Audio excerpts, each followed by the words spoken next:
going to separate the Lambs Club restaurant, which is a location where the Lambs was. In fact, that was our home. We are Lambs. We, including Marty Stein, special guest, and Nancy Zehner, our wonderful musical director, and one of the cast members, Vivian Gilbert, and myself, I'm Peter DeZosa. We are Lambs. And we're also lawyers. And that's where you become a lion to a lamb. No, we're learning. It's nice. We're lambs, and yet we're lawyers. We are a group of entertaining lawyers. I'm chair of the entertainment committee, and that is focusing not so much on the issues, but on the entertainment of the people who look at the issues. Well, I mean, we look at them, but we don't, direct. We suggest. We are artists. That's kind of a bizarre approach. But, versus the congressman, the artist is suggesting, just raising our consciousness to new ideas, new awareness. A lot of entertainment is exploring that. And tonight, we have our special guest playwright. Actually, the history in the city entertainment committee is filled with Mike Cohen scripts. He reviews people's lives and careers. And he is also a playwright of original material. And tonight we have a piece by him called Ghostwriter. So I wonder if we'll have a little talk back afterwards. We'll see. But this is taking place within the Lambs Club, such as it is today. We are looking at all the memorabilia. I hope you'll have a chance to look around. There's another room as well. And we're going to introduce the show simply by me saying, welcome everybody, and enjoy yourselves. We'll see you after your cell phones and your... I have to. Yeah. You're going to move up. No, I have to turn off the lights. Oh. Excuse me. Sit. Don't watch it.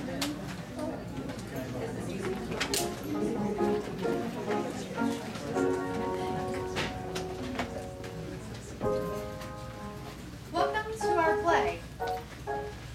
Today we invite you to join us in a world of deceit, passion, arrogance, and lawless criminality. No, we are not speaking of Congress. We're talking about Howard Beach, right in our own Long Island, at a time when Bill Clinton was president and the fiscal cliff undreamed of.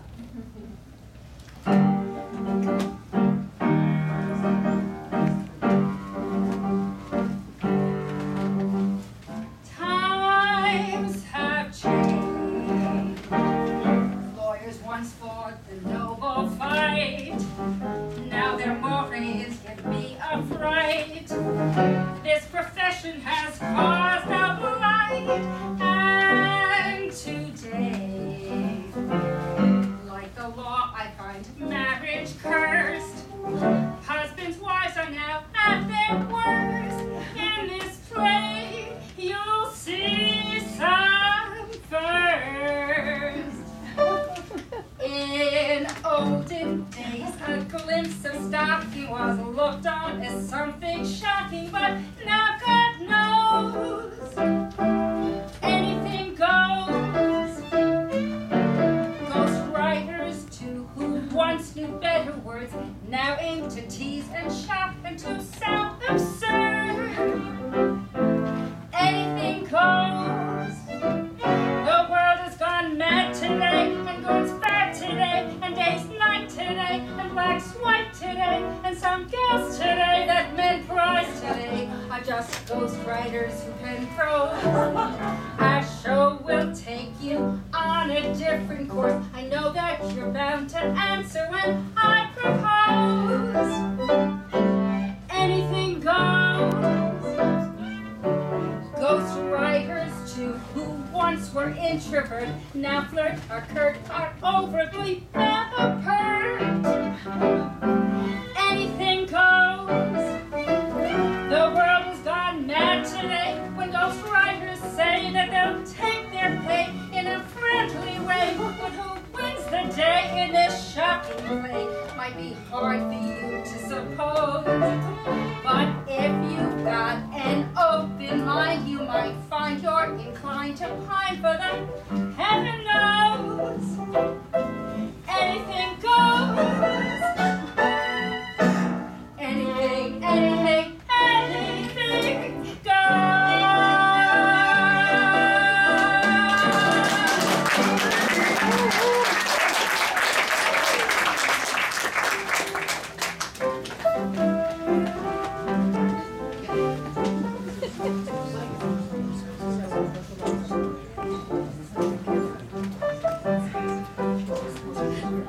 That's that.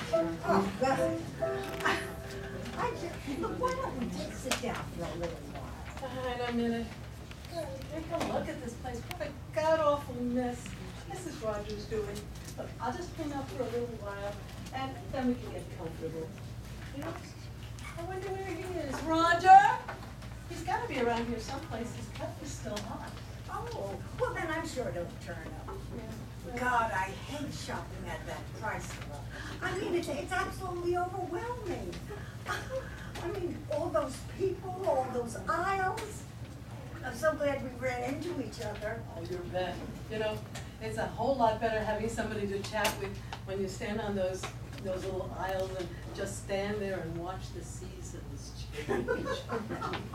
You know, and I don't have to get back. I'm not in a rush. Al won't be home for hours. Oh, how is he? I haven't seen him for ages.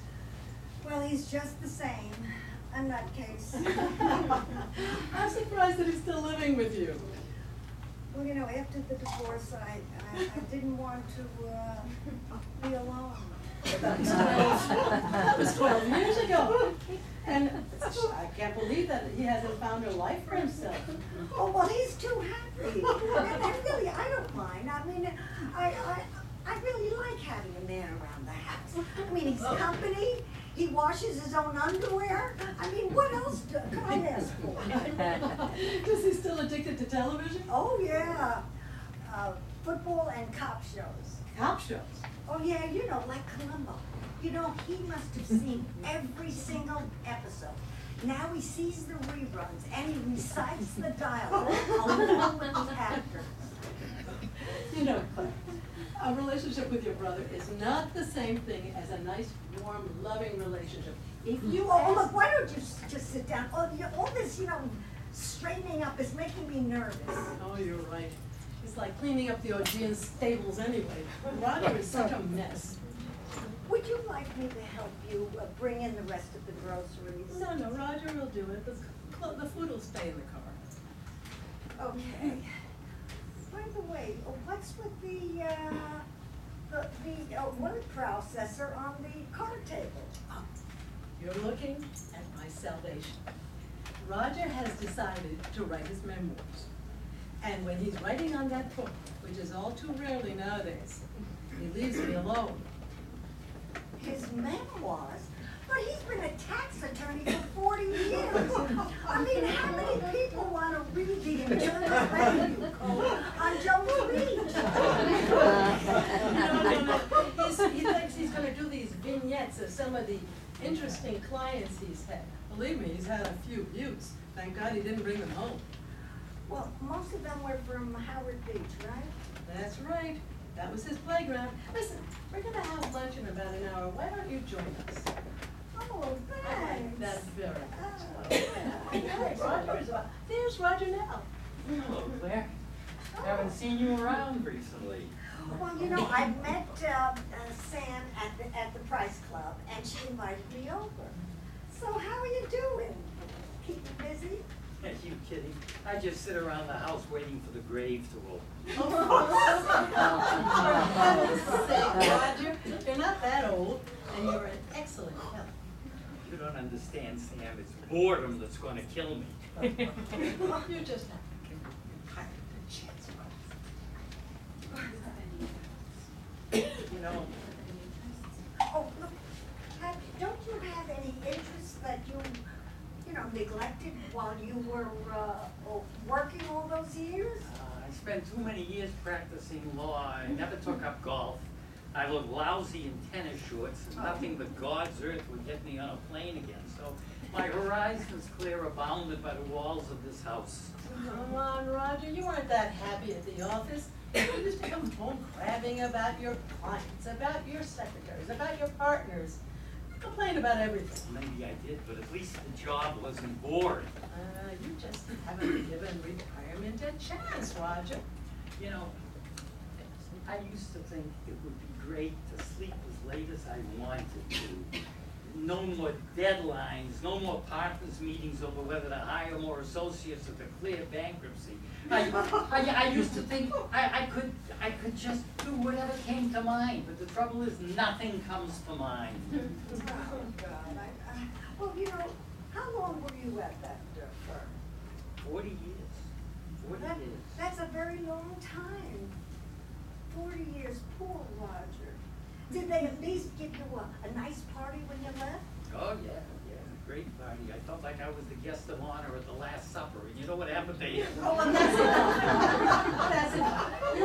You've used up your quota of self-pity for one day. I'm gonna start lunch. We're gonna eat at 1. What you cooking? I used to hear that question only on weekends. I am going to prepare a tuna fish salad. We had that last Tuesday. How long, oh Lord, how long? Look, why don't you tell me about your work in progress? Oh, Samantha told you about that, huh? She told me you were going to write your memoirs. Oh, nothing so formal as all that. I thought I'd, set down a few stories about my clients over the years. I knew a lot of interesting people. Maybe turn it into a book. Do you have a title? No, not even a chapter. It's a lot more difficult than I thought it was going to be. I can't make the people come alive. Everything I do, they come out like swill. Oh, that's the way I remember your clients. Oh, they weren't as bad as all that. You didn't mind when they were paying the freight. Well, you know the kind of people they were, Roger. I'll grant you they were characters, but they're not the kind you want to bring home for a cocktail party. And you know something? Those of them that weren't in jail deserve to be. I don't know, you probably shouldn't have them. Well, I just can't seem to make anything come alive. I try and I try and I try. Nothing works. Well, look, if you're having trouble writing, why don't you get some help? I mean, it's no use just sitting around complaining. What do you mean? Well, you could hire a ghostwriter, and then you could dictate your stories, and then he could take out the legalese and put in language that normal people understand. I wouldn't even know how to find one, even if I could afford it. Well, you could advertise. I bet you could find one soon enough. Why don't you try to put an ad out? Why don't you go someplace and draft out an ad? God knows you've got enough time on your hands. See how I'm treated? Once you retire, everything goes out the window. Respect goes, especially even from your wife, And now that no dough is coming in. Oh, come on, Roger, stop whining. You know you had enough money to hire somebody as much as you want. I think that Claire's got a great idea. Maybe you got a point. I could put an ad in the Personals column in New York Magazine. Maybe I'd get lucky. Anyway, I'm gonna take Spot for a walk. You gals can make lunch. Spot? Spot, the cat. Roger wanted a dog, but didn't want the hassle that came with owning one. So he went down to Vitamin, and he got this mangy cat. And now he walks out the door, and the cat walks right behind him. And they both seem to be very satisfied with that arrangement. No, the cat's perfectly normal.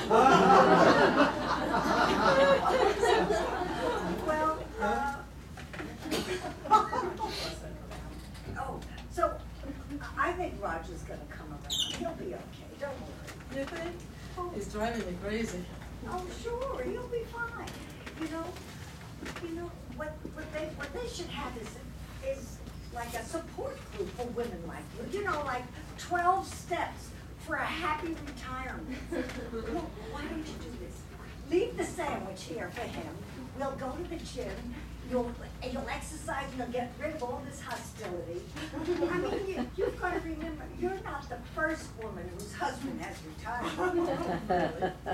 Right. And, you know, dear Abby says that everybody gets through it.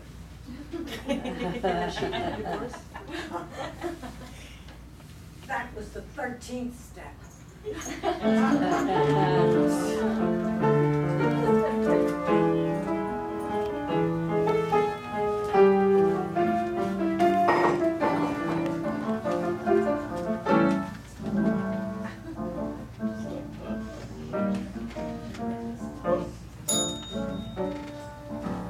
Coming. Hello, may I help you? Yeah, I'm looking for something called VMI. You found it. I placed an ad for a ghostwriter. You must be Roger Sherman. Yes, yes. Could you tell me who's available? I'm all the ghostwriters we employ. My name's Veronica Manston. The company's named after me. I don't understand. I was expecting somebody, A man? yes, a man, and somebody a lot older and not so distracting. Well, you can't be too careful when you're dealing with strangers these days, especially if you're a woman. I find it practical to use a company name. I seem to have lost my train of thought. You're so young. You're not so ancient yourself, you know. You can't be more than 35. No, I'm a lot older. I'm in my 50s. You're certainly in very good condition. In any event, I don't think that age should be an issue. I've handled lots of successful authors. They all left satisfied. Sure. I type 90 words per minute. I can help you with your narrative. I can even sing to you if you get tired and want to fall asleep.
I'd be comfortable.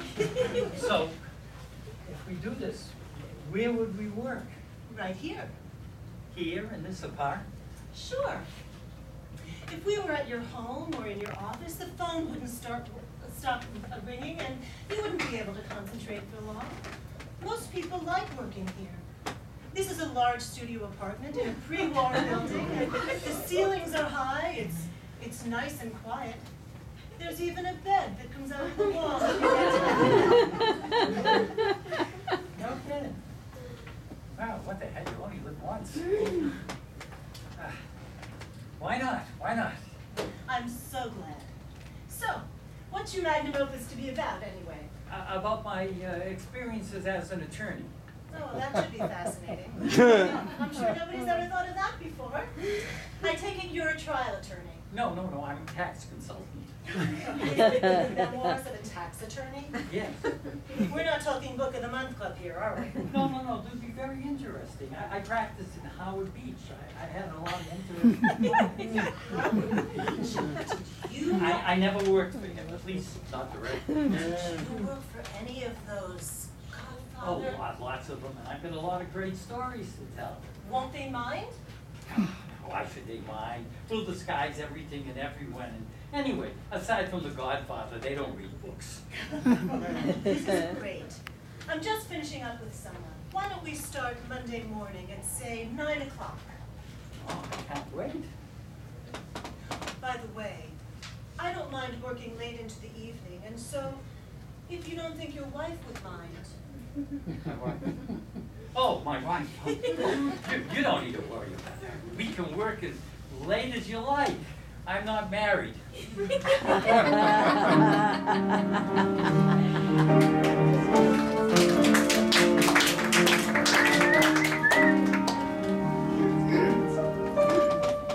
Hi, Claire. No, sure. No, anytime. It doesn't matter. No, Roger's hardly ever home anymore. No. Well, it's almost like when he was working. He hardly ever comes home for lunch, and he comes rolling in the wee hours of the morning. Really? No. Another woman? Don't be silly, Claire. Roger's in his 70s, and frankly, it's been years since he paid attention to anybody but himself. No, it's his book he's working on. I've never seen him so wrapped up in a project.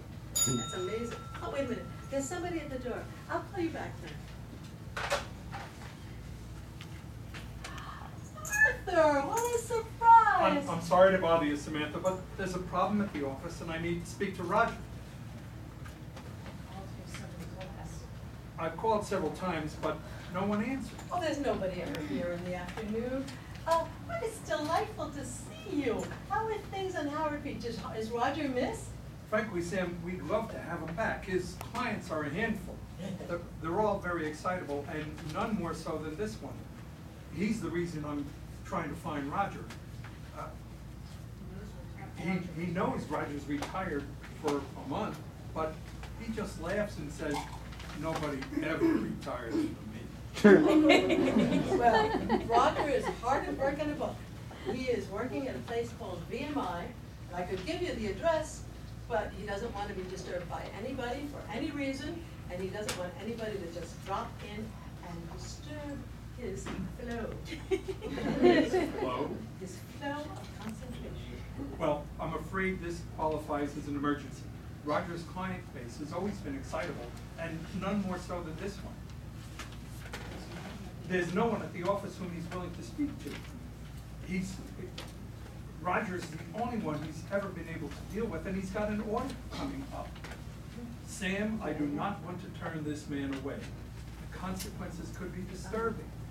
Well, I can give you the address to VMI. It will only take a minute. Just what is VMI? It's a ghostwriting firm. They're helping Roger with his manuscript. What is Roger writing anyway? His clients. He can't do that. There's a code of professional responsibility that prevents us from revealing confidential communications with our clients. Who's that? He's going to disguise everything. It'll be a work of fiction. He would never breach your precious legal code of ethics. Samantha, everybody in Howard Beach knows who Roger's been working for the past 4 years. His clients aren't experts in the intricacies of ethical behavior. They place a very high value upon their privacy. What's more, they have a certain affinity for violence. If Roger's not careful, he could get us all killed. Oh, Arthur, I'm sure you're overreacting. Talk to Roger. I'm sure he'll convince you that what he's doing is neither improper nor dangerous. You're not worried? Me? I'm just glad he's out of the house.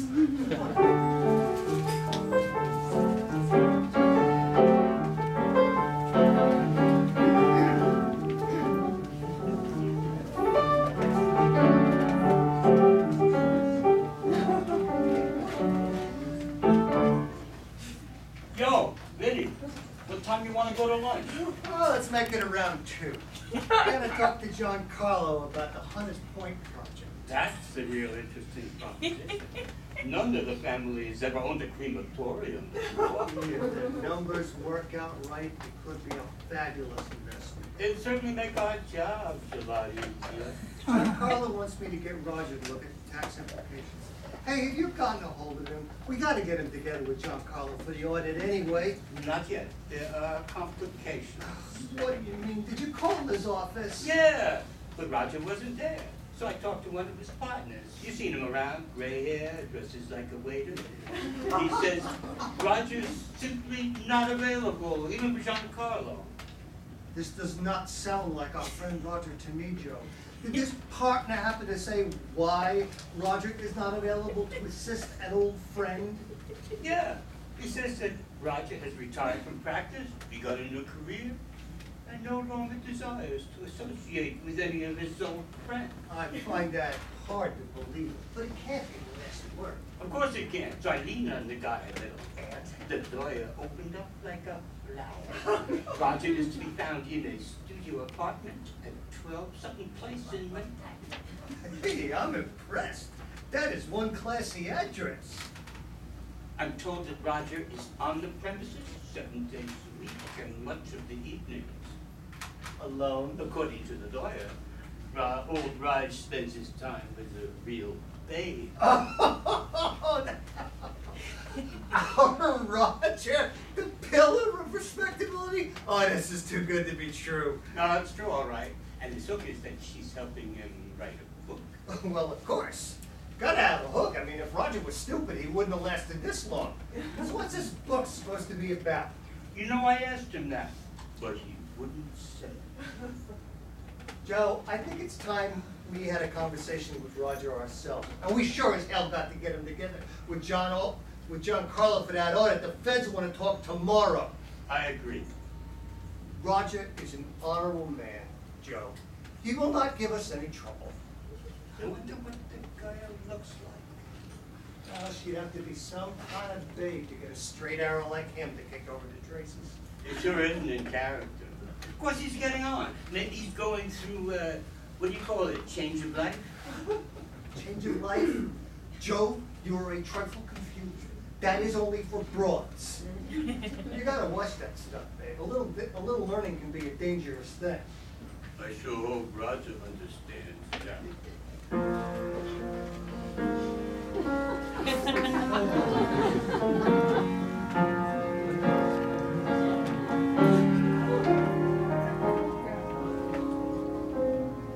Maybe we shouldn't celebrate every time I finish a chapter. Cheer up, brother. It could happen to anyone. I'm mortified. Oh, come on, Roger. Don't take it so seriously. Hasn't this ever happened to you before? Who remembers? Until I met you, I've been out of commission for a long, long time. Oh, Roger, what is it? Something's clearly bothering you. But, you know, even Ted Williams struck out sometimes. Tomorrow's another day. How do you know? Did he write a book too?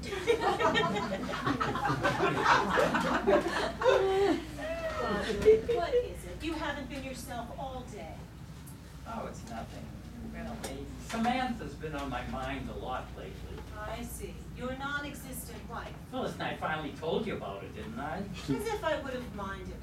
I don't care about your marital status. We're not living in Victorian times. Why are you so concerned? Well, she's been unhappy lately. You know, she's upset that I'm